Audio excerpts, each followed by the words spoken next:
स्वागत है आपका इस वीडियो में। बेसिकली जो आज की वीडियो है वो बहुत ही ज़्यादा इंपॉर्टेंट होने वाली है। आज की इस वीडियो में हम बात करने वाले हैं comparative development experience of India and it's neighbours. Basically हम आज इस वीडियो में हम अपने पड़ोसी देशों के बारे में, उनकी डेवलपमेंट के बारे में और अपने देश की डेवलपमेंट के बारे में बात करने वाले हैं। आपको थोड़ा सा इस वीडियो को शुरुआत करने से पहले हम थोड़ी सी इसकी इंट्रोडक्शन देख लेते हैं। जी, इंट्रोडक्शन क्या है? बेसिकली ये जो चैप्टर है आपका बुकिश लैंग्वेज के साथ साथ करंट अफेयर्स में भी बहुत ज़्यादा इंपॉर्टेंट हो जाता है। ठीक है, अगर आप पेपर में इस चैप्टर की तैयारी कर रहे हो, देखो आपको हर एक चैप्टर की वैसे तैयारी करनी है, बट ये चैप्टर भी अपने आप में इंपॉर्टेंट हो जाता है because this part of your long answer containment. ठीक है जी, मतलब कि ये जो आपका पार्ट है वो लॉन्ग आंसर कंटेन करता है। 3 या 5 मार्क्स के आपके क्वेश्चन जो है इसमें से आपको आएगा ही आएगा। तो 3 मार्क्स और 5 मार्क्स छोड़कर आना पेपर में, this is very very very big step for you. ठीक है जी, ये आपके लिए बहुत महंगा पड़ सकता है, तो आपको इस चैप्टर को भी बहुत अच्छे से कवर अप करना है। ठीक है, तो इसमें चैप्टर में आपको मैंने कहा कि करंट अफेयर्स बहुत इंपॉर्टेंट है। आपको करंट अफेयर्स कैसे कवर अप करोगे आप, कि देख लेना कि आपकी बुक में कौन कौन से टॉपिक हैं, उसको डिस्टिंग्विश कर लेना, तो उसमें से टॉपिक निकालना कि आपका ये टॉपिक अगर करंट अफेयर्स में जुड़ेगा तो कैसे जुड़ेगा। ठीक है, बुक में से पीछे क्वेश्चन दिए हुए हैं, अगर आपके पास सैम्पल पेपर है तो आप उसमें से देखिए कि आपको प्रीवियस एग्जाम्स में पेपर मतलब क्वेश्चन कैसे आया हुआ है पिछले कुछ सालों में। आप नेट में से गूगल कर लीजिए कि पिछले कुछ सालों में इस चैप्टर में से क्वेश्चन CBSE ने कैसे डाला है। ठीक है जी, सो ये जो है अपने आप में एक अलग पॉइंट ऑफ व्यू रखते हैं इस चैप्टर के बारे में। सो बिना किसी देरी के चलिए फिर शुरुआत करते हैं आज की वीडियो को।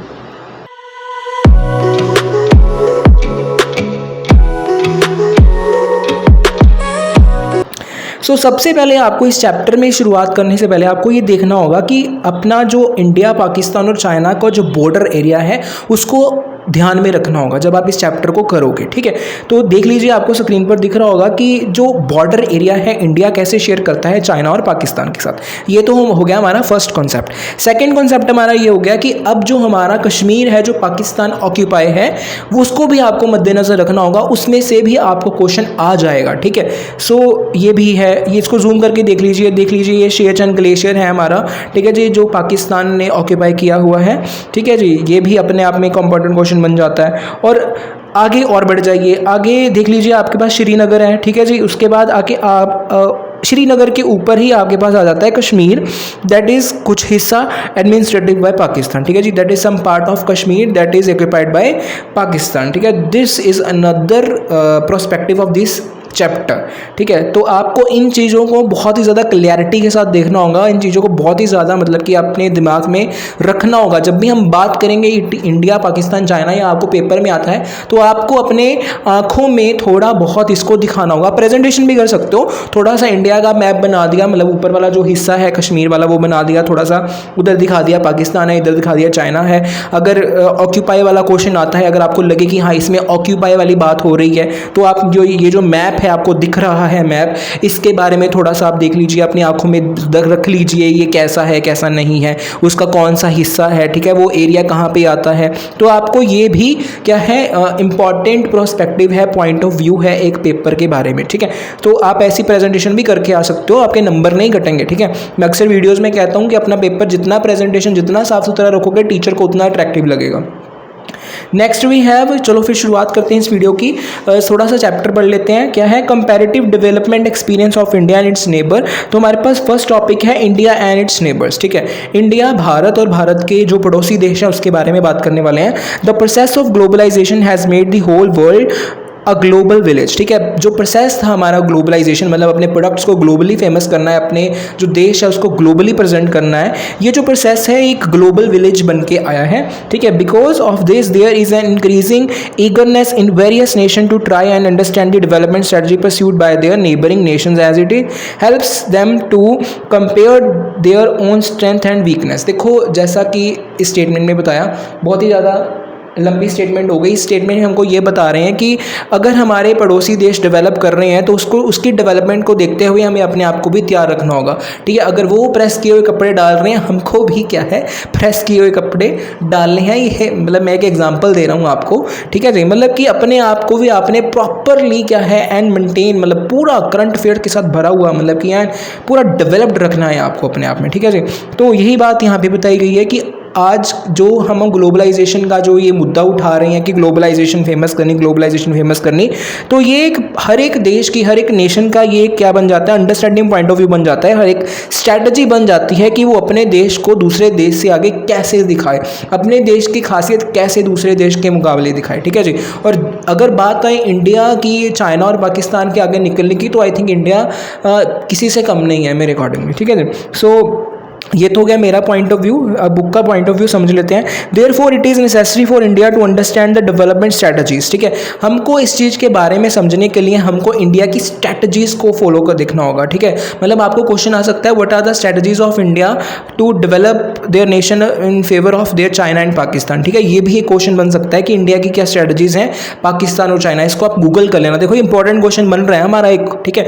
इसको लिख लो, इंडिया की क्या स्ट्रैटेजीज हैं पाकिस्तान और चाइना के मुकाबले की, वो कैसे डेवलपमेंट करेगा। There are 5 year plan, new economy policy part of that, आप इसको लिख सकते हो, ठीक है जी।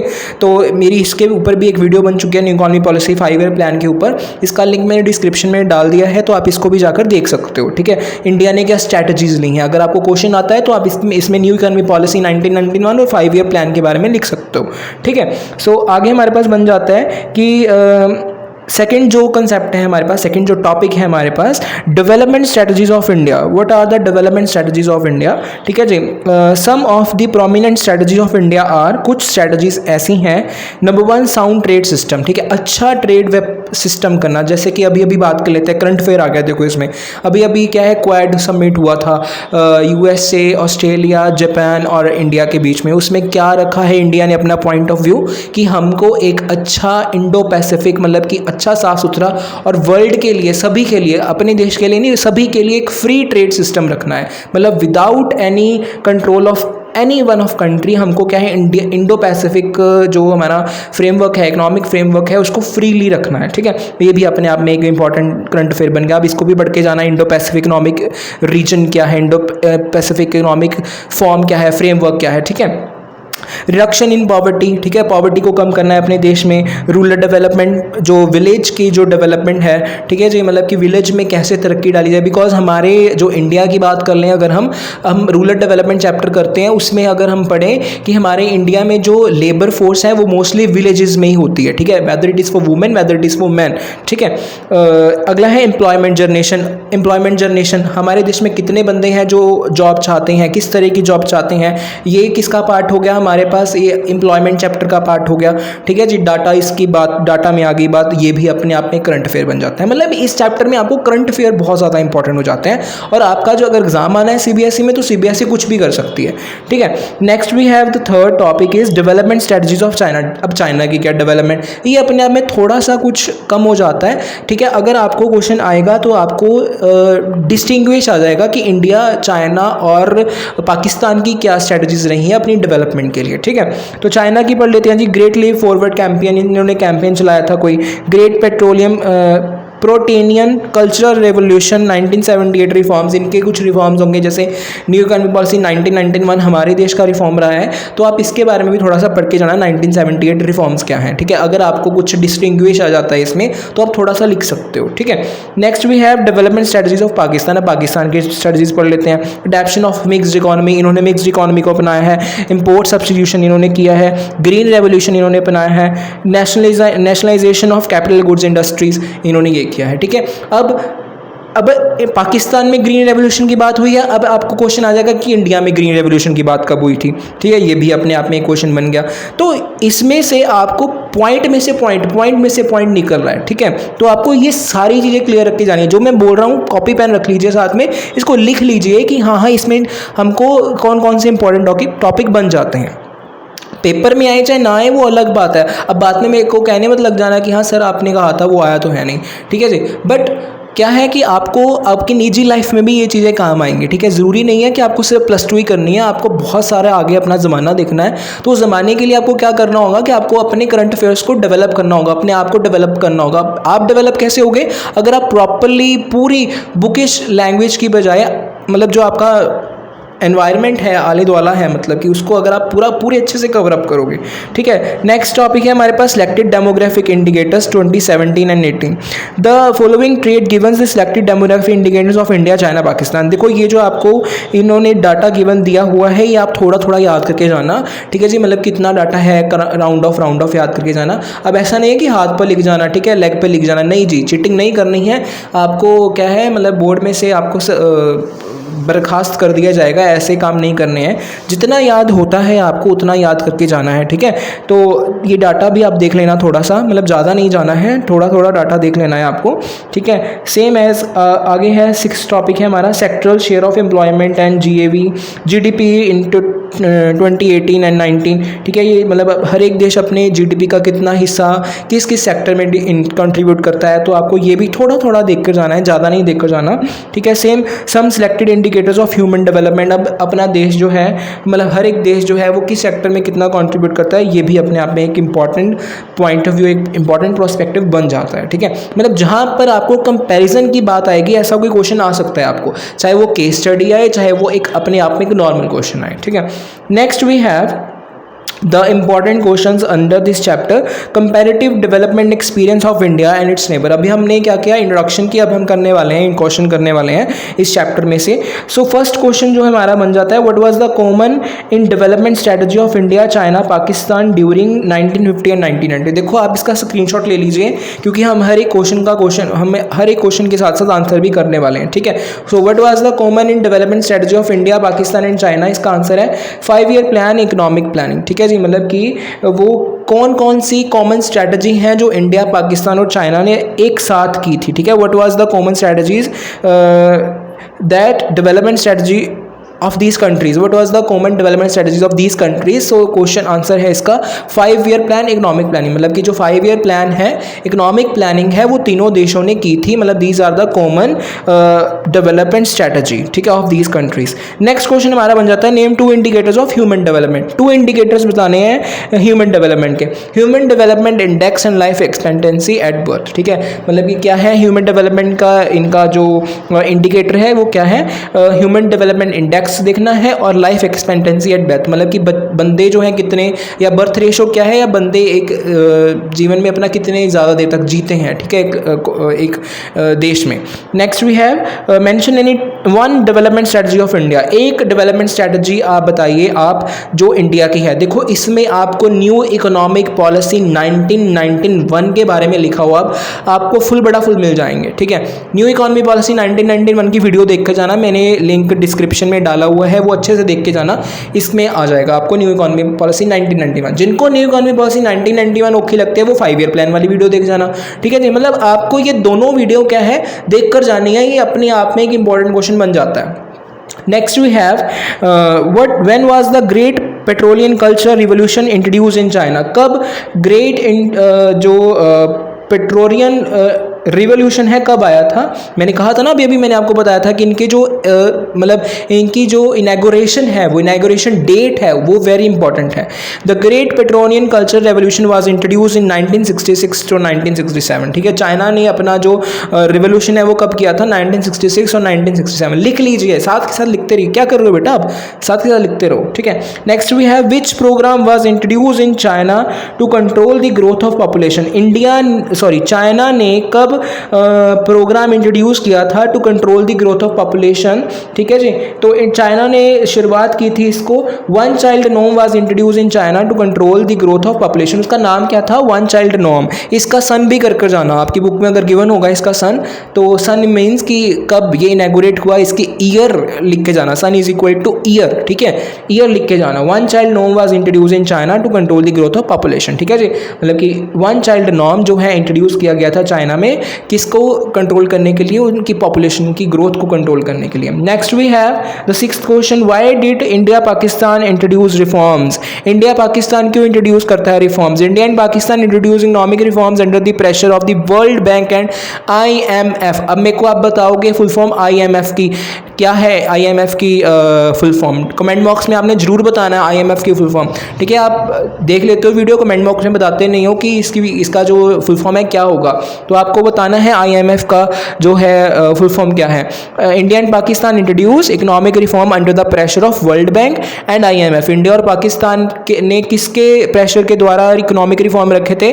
वर्ल्ड बैंक और IMF। इसकी थोड़ी सी हिस्ट्री पढ़ लेते हैं, क्यों इंडिया ने, मैं इंडिया का आपको बता देता हूँ क्यों इंडिया ने रिफॉर्म्स रखे थे। बिकॉज कोई भी देश हमारे साथ क्या है व्यापार करना नहीं चाहता था ड्यू टू मैनी रिस्ट्रिक्शंस, ठीक है। इसके बारे में डिटेल में आपको न्यू इकोनॉमी पॉलिसी 1991 और 5 ईयर प्लान में मिलेगा, ठीक है जी। तभी हमारे देश में न्यू इकोनॉमी पॉलिसी 1991 आया। क्यों आया था हमारे देश में न्यू इकोनॉमी पॉलिसी 1991? क्योंकि हमारे देश में जो रिस्ट्रिक्शंस लगी हुई थी वो बहुत ही ज़्यादा थी ट्रेड पर, ठीक है। कोई भी देश हमारे साथ जो है पास्ट टाइम में व्यापार नहीं करना चाहता, तो इंडियन गवर्नमेंट ने इंट्रोड्यूस किया था, जो हमारे former prime minister doctor Manmohan Singh ji थे, उन्होंने रिफॉर्म्स जो हैं इनैगोरेट किए थे, ठीक है। Question 7th, who prepares the human development index every year? कौन प्रिपेयर करता है? यूनाइटेड नेशन डेवलपमेंट प्रोग्राम, ठीक है। यूनाइटेड नेशंस जो हैं वो प्रोग्राम को डेवलपमेंट प्रोग्राम को चलाती हैं। Next we have the question mention the feature of China economy. China की इकोनॉमी के फीचर बताइए। In China there was a common command system, ठीक है। चाइना में कमांड सिस्टम है। It has recently started moving towards a liberal restructuring, ठीक है जी। अभी उन्होंने क्या है लिबरल रिस्ट्रक्टिंग को क्या है मेंशन किया है, ठीक है। Next we have 8th question mention the feature of China economy. China की इकोनॉमी अभी भी नहीं किया। 8th क्वेश्चन है, 8th क्वेश्चन हमने कर लिया। नेक्स्ट है 9th question, who is commune system of framing. Commune system of framing करते हैं in China there was it is a collective system of farming practised in China, ठीक है जी। ये कलेक्टिव सिस्टम है फार्मिंग का जो चाइना में प्रैक्टिसाइज होता है। नेक्स्ट है हमारे पास 10th question, state about the performance of industrial sector in China India Pakistan, ठीक है जी। China industrial sector has maintain a high growth rate while it is not so in India and Pakistan. China जो है अपनी जो इंडस्ट्रियल सेक्टर है उसका बहुत ही बड़ा हिस्सा निकालता है इंडस्ट्रियल ग्रोथ में, और इंडिया और पाकिस्तान ऐसा नहीं करता है। Next we have 11th question, mention the various indicators of human development. आपको ह्यूमन डेवलपमेंट के वेरियस इंडिकेटर्स बताने हैं कि कौन कौन किस किस कारणों के ऊपर ह्यूमन डेवलपमेंट होता है। Human development index, life expectancy at birth, adult literacy rate हमारे देश में अडल्ट कितनी है, बर्थ कितने में होते हैं, पीपल बिलो पॉवर्टी लाइन, गरीबी की रेखा के नीचे कितने आते हैं, GDP पर कैपिटल, ठीक है जी। इन्फेक्ट मोनेटरी रेट, इन यहाँ पे वर्ड गलत लिखा हुआ, यहाँ पे इन्फिनिट मोरालिटी रेट आना है। मेंटल मोरालिटी रेट और परसेंटेज ऑफ चिल्ड्रन अंडर न्यूरिश्ड, ठीक है। मतलब कि वो कौन से हैं जिनको मतलब प्रॉपरली जो पौष्टिक आहार है वो नहीं मिलता है। मतलब ये जो है इंडिकेटर्स, ये जो ह्यूमन डेवलपमेंट का पार्ट है, इन सब के बारे में डाटा कलेक्ट किया जाता है। Next we have the question, 12th question, explain the Great Leap Forward GLF campaign of China initiated in 1958। देखो अगर आपको ये क्वेश्चन ही ना आए, आपको ये ईयर पूछ ले कि GLF कब इनिशिएट हुआ था, 1958 में इनिशिएट किया गया था। क्यों इनिशिएट किया था? Aimed at industrialising the country on massive scale, ठीक है। कंट्री में इंडस्ट्री को बड़े लेवल पर दिखाना है, मतलब कंट्री में इंडस्ट्रीज को खोलना है, ठीक है। Under this program people were encourage to set up industries in their बैकयार्ड्स।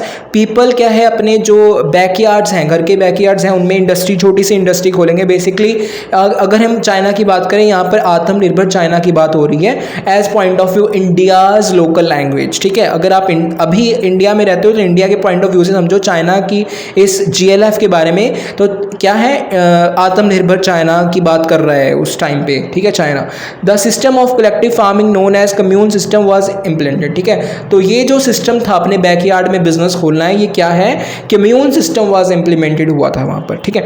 Next we have the another question, fill in the blanks, ठीक है। फिल इन ब्लैंक्स देख लेना बेटा आप, ये अपने आप में इंपॉर्टेंट हो जाते हैं। अगला है write a short on SAARC, ठीक है। सार्क जिसको हम कहते हैं, अगर इंग्लिश की बात करें सार्क, तो सार्क क्या है? Basically south Asian association for regional cooperation है। बेसिकली सार्क जो है इसमें नंबर ऑफ कंट्रीज इमर्ज्ड हैं, ठीक है जी। इसमें सिर्फ कुछ कंट्रीज नहीं, there are many countries emerge, ठीक है। So establish in 8 December 1985। जो सार्क है वो देखो, सार्क जो है वो +2 के लिए नहीं है, आपको गवर्नमेंट एग्जाम्स के लिए, UPSC के लिए, ठीक है, स्टेट के एग्जाम के लिए, आपको सेंटर के एग्जाम्स के लिए, बैंक बैंक के एग्ज़ाम के लिए, पीओ के एग्ज़ाम के लिए, पीएस के एग्ज़ाम के लिए बहुत ही ज़्यादा इंपॉर्टेंट हो जाता है सार्क। ठीक है, सार्क क्या है? सार्क एशियन एसोसिएशन ऑफ और रीजनल कोऑपरेशन, इसकी जो फुल फॉर्म है। बेसिकली इसमें एशियन कंट्रीज पार्टिसिपेट करती हैं।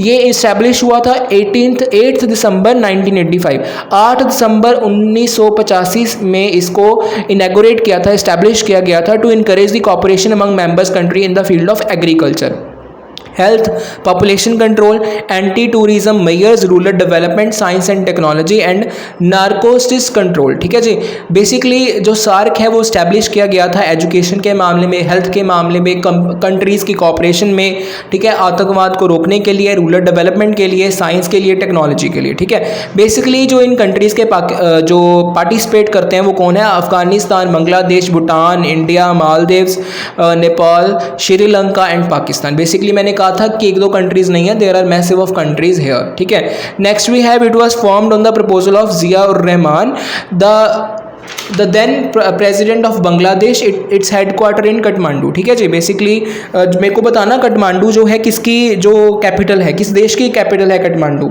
ठीक है, तो बेसिकली ये जिया उर रहमान ने, जो फॉर्मर प्राइम मिनिस्टर थे, प्रेसिडेंट थे सॉरी बांग्लादेश के, उन्होंने इनैगोरेट किया था कि इसके हेडक्वार्टर थे काठमांडू में। बेसिकली जिस चीज़ के हेडक्वार्टर्स होते हैं ना बेटा, वो फॉर्मल एक इनैगोरेशन होती है। जैसे कि हम क्वाड समिट की बात करें, अभी मैंने बात किया था, आपको शुरुआत करी थी वीडियो की इकोनॉमिक रिफॉर्म के बारे में, इंडो पैसिफिक इकोनॉमिक फोरम के बारे में। बेसिकली जो क्वाड समिट हुआ था, दिस इज इनफॉर्मल ऑर्गेनाइजेशन, इसका कोई हेडक्वार्टर नहीं है।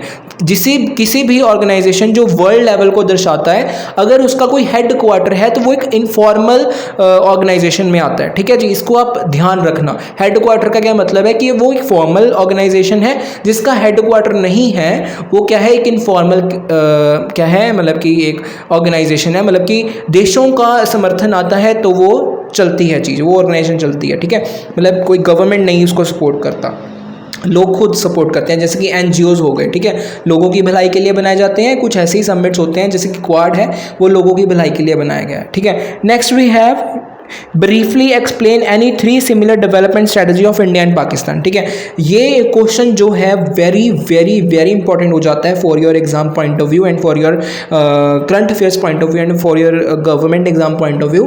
ठीक है, इंडिया पाकिस्तान की स्ट्रेटजीज क्या है? अब इसमें चाइना को भी ऐड कर लेना, अपना कोई क्वेश्चन ला लेना, चाइना की स्ट्रेटजीज को भी इसमें डाल लेना। ठीक है, India and Pakistan both started their development process on the basis of economic planning and after getting independence on 1947। दोनों कंट्रीज ने अपना जो इकोनॉमिक प्लानिंग का प्रोसेस है 1947 में स्टार्ट कर दिया था, इंडिपेंडेंस आज़ादी के बाद। ठीक है, both of them have adopted the mixed economic system. ठीक है, दोनों कंट्रीज ने क्या शुरुआत की थी?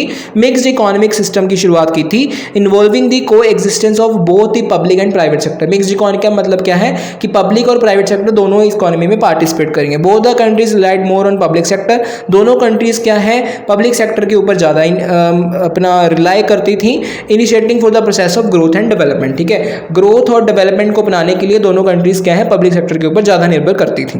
तो ये तो हो गया हमारा क्वेश्चंस वाला। Next we have another important questions जो एग्जाम के पॉइंट ऑफ व्यू के लिए बहुत ही ज़्यादा इंपॉर्टेंट हो जाते हैं। देखो आपको 7th क्वेश्चन एक दिख रहा होगा, मैंने आपके ये सैम्पल पेपर में से लिया है। Study the following information and compare the economic of India Singapore on the grounds of investment in infrastructure as percentage of GDP. ठीक है, अब इंडिया और सिंगापुर का जो कंपैरिजन करना है आपको, इंडिया और सिंगापुर में आपको कंपैरिजन, इस क्वेश्चन में कुछ ज़्यादा बड़ा नहीं है, बस आपको ये बताना है कि इंडिया जो है इतना कंट्रीब्यूट करता है, सिंगापुर इतना कंट्रीब्यूट करता है। बस आपको पेपर में ये लिख के ना, आपको ये डाटा गिवन होगा और आपको क्या है, इसको लिखकर आना है कि इंडिया और सिंगापुर क्या है, कितना अपना अपना कंट्रीब्यूट करता है। ठीक है, this is another important point of view as prospective of your exam. ठीक है जी, तो ज़रूरी नहीं है इंडिया और सिंगापुर के बारे में है, इंडिया को किसी और कंट्री के साथ भी रिलेट कर सकता है CBSE. Next we have another important questions. ठीक है, सिनो पाक फ्रेंडशिप कॉरिडोर या China Pakistan economic corridor, this is very very very very important question for your exam point of view. ठीक है जी, आपका जो चाइना पाकिस्तान कॉरिडोर है वो क्या है? देखो मैंने आपके लिए एक मैप भी रखा है। देखो ये ग्वाडर से स्टार्ट होता है और यहाँ पे कश्गर में जाकर ख़त्म होता है। बेसिकली इसमें हमारा जो पाकिस्तान ऑक्यूपाइड कश्मीर का हिस्सा है वो भी आता है। देख लीजिए ये जो सड़क है वो बहुत ही ज़्यादा करीब है हमारी LOC के, ठीक है जी, लाइन ऑफ कंट्रोल के, जो हम शेयर करते हैं पाकिस्तान के साथ। बेसिकली ये चाइना ने इनिशिएट लिया है ताकि वो इंडो पैसिफिक में अपना दबदबा बना सके। बेसिकली मैं आपको इंट्रोडक्शन समझा रहा हूँ कि आप ये क्या है, कॉरिडोर क्या है। चाइना ने ये बिल्ट किया है। बेसिकली जब ये पाकिस्तान में बिल्ट हुआ था तो पाकिस्तान के लोगों को ये कहा गया था कि आपको इससे बहुत फ़ायदा होगा, ठीक है, इसमें से आपको इंडस्ट्रियल ग्रोथ बहुत ज़्यादा बढ़ेगा, बट ऐसा कुछ भी नहीं हुआ। वहाँ पर बहुत ज़्यादा प्रोटेस्ट चल रहे हैं बिकॉज एक ज़रिया बन गया है आतंकवाद का वहाँ पर, ठीक है जी। लोग बहुत ज़्यादा प्रोटेस्ट कर रहे हैं। आपको यूट्यूब पर इसकी बहुत सारी वीडियोज़ मिलेंगी, आपको उसमें से देखना है, ठीक है बेटा।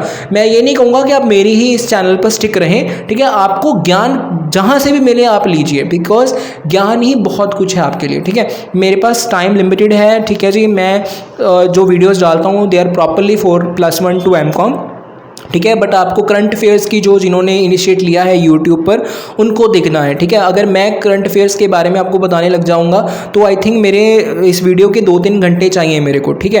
तो जिन्होंने इनिशिएट लिया है ऑलरेडी आप उनको जाकर देखिए, बहुत अच्छे से समझाया गया है यूट्यूब के ऊपर। अगर आपके टीचर्स ने समझाया है तो that is well and good, अगर नहीं समझाया तो कोई बात नहीं, ठीक है। यूट्यूब पर बहुत ही ज़्यादा इनिशिएट लिया है। मैं आपको थोड़ा सा रिकमेंड भी कर दूँगा कि डिस्क्रिप्शन में आपको लिंक मिल जाएंगे इसके बारे में, ठीक है। तो ये जो वेरी इंपॉर्टेंट हो जाता है आपके एग्जाम पॉइंट ऑफ व्यू के बारे में, इंडिया पाकिस्तान चाइना और जो पाकिस्तान का इकोनॉमिक कॉरिडोर है that is very very very important, ठीक है जी। The China and Pakistan economic corridor, ये सड़क देख लीजिए आप। फिर मैं आपको दिखा रहा हूँ कि ये जो मैप है दैट इज़ इम्पॉर्टेंट, ठीक है। Nothing is important. अपनी वर्डिंग आपने खुद लिख कर आनी है, ये तो मुझे पता है, ठीक है। आप किसी की वर्डिंग नहीं लिख कर आओगे, आपने अपनी गप मारनी है वहाँ पे जाके, बट आपको मैप को भी ध्यान रखना है, ठीक है। आप मैप की प्रेजेंटेशन भी कर आ सकते हो अगर आप करना चाहते हो तो, ठीक है। तो बेसिकली इसका जो मेन मुद्दा है, चाइना अपनी प्रेजेंसी बढ़ाना चाहता है पाकिस्तान के ज़रिए, और पाकिस्तान को क्या फ़ायदा है, वो लोन जो है वो कवर अप कर लेगा जो इसको इनकम मिलेगी चाइना से। बल्कि ऐसा कुछ भी नहीं हुआ, लोग वहाँ पर प्रोटेस्ट कर रहे हैं, ठीक है जी।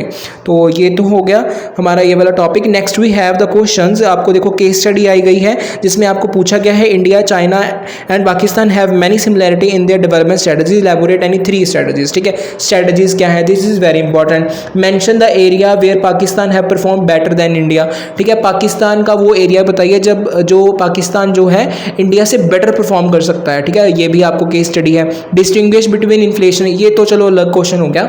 Next we have the question India, China and Pakistan have many similarities in development strategies which were are follows. मतलब आपको 3 स्ट्रेटजीज ऐसी बतानी है जो क्या है इंडिया, चाइना एंड पाकिस्तान की है। सेम मैंने अभी बताया आपको, न्यू इकोनॉमी पॉलिसी या 5 ईयर प्लान जो है तीनों कंट्रीज़ ने क्या है स्टार्ट किया था। 5 ईयर प्लान तो सॉरी न्यू इकोनॉमी पॉलिसी तो नहीं, 5 ईयर प्लान जो है तीनों कंट्रीज़ ने साथ में स्टार्ट किया था। Next we have 13 question. China rapid industrial growth can be traced back in to its reform 1978, do you agree. इसमें आपको बताना है कि जब चाइना ने क्या है 1978 में अपना रिफॉर्म स्टार्ट किया था, वो रिफॉर्म क्या था और उससे उनको क्या फ़ायदा हुआ है। बेसिकली मैंने आपको बताया ना कि आत्मनिर्भर चाइना स्टार्ट किया था, अपनी वर्डिंग में आपको बताया था मैंने अभी, तो इसके बारे में आपको इसमें लिख कर आना है। आप friend that's it for the video. I hope आपको वीडियो पसंद आई होगी। अगर पसंद आई है तो शेयर करना मत भूलेगा, ठीक है जी। जाते जाते मैं आपके लिए क्वेश्चन छोड़ कर जा रहा हूँ। Compare the development experience of India with China and Pakistan with reference to gross domestic product of these countries, ठीक है। आपको ये क्वेश्चन जो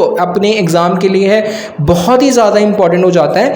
कमेंट बॉक्स में मेरे को बता देना अगर आपको इस क्वेश्चन का आंसर चाहिए होगा। वैसे मैंने टेलीग्राम चैनल का जो लिंक है इसमें डाला हुआ है, आपको वहाँ पर ये क्वेश्चन मिल जाएगा, ठीक है। So all the very best for your exam, ठीक है। ये फिर से मैं कह रहा हूँ कि आपने अपनी बुक का तो करना ही करना है, बट ये जो चैप्टर है करंट अफेयर्स के जो मामले में बहुत ही ज़्यादा इंपॉर्टेंट हो जाता है, ठीक है। आप इस वीडियो को अच्छे से सुनिए, इंपॉर्टेंट पॉइंट्स को लिख लीजिए और नेक्स्ट वीडियो में मिलते हैं। तब तक के लिए जय हिंद, जय भारत। अपना ध्यान रखिएगा। All the very best for your exam.